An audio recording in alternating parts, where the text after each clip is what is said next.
म्हणजे आता जेवढे टॅटो काढले सगळे तुम्ही आता सकाळपासून किती लोकांना टॅटो काढले? सकाळपासून एकच, त्याच्यानंतर नाही काढला तर ती तुम्ही प्रत्येकाला नवीन नीड लावा. नीडल आहे तुमच्याकडे? कसं माहिती आहे का, या गावाला आणखी नाही प्रोफेशनल आहे पूर्ण आणि त्याला रेट बघून कस्टमर थांबतच नाही. तुम्ही विदाऊट नीडल काढणार नाही नाही नवीन प्रत्येकाला तुम्ही कुणी वापरीत नसतं तर काढू नका, परंतु प्रत्येकाला नवीन काढा. आजच्या पैशाला म्हणजे असं की त्याला बदलण्याचं वाटतील. नावच उठत नाही त्याला. नाही आता जो कार्यकर्ता आम्ही एक सापडलाय आम्हाला काय आम्ही त्याच्या पद्धतीने करतो काय करायचं बरोबर ते एकच नीडल सगळे वापरायला सॅनिटायझर धुवून नाही नाही नाही, हे बरोबर आहे का चूक आहे? हे बघा यूज केलेली काढून टाकलेली यूज केलेली नाही काय यूज करतात का तुम्ही?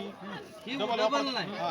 एकदा तुम्ही 10 लाख प्रत्येकाला पैसे 100-50 रुपये जास्त असतात. होय, लक्षात आलं का मित्रांनो? कशामुळे सांगायला मी हे? माझी सोय यांना तुला माहिती वापरली पाहिजे का? लोकांना यात्रे म्हणजे कशामुळे नाही वापरायची? तुम्हाला माहिती. काय होईल माझी सोय तुला वापरली तर? एचआयव्ही होऊ शकते, पांढरा कावीळ होऊ शकते, बरोबर आहे का? एचआयव्ही नाही तर पांढरा कावीळ आहे ती बी रक्तातून जाते, एचआयव्ही रक्तातून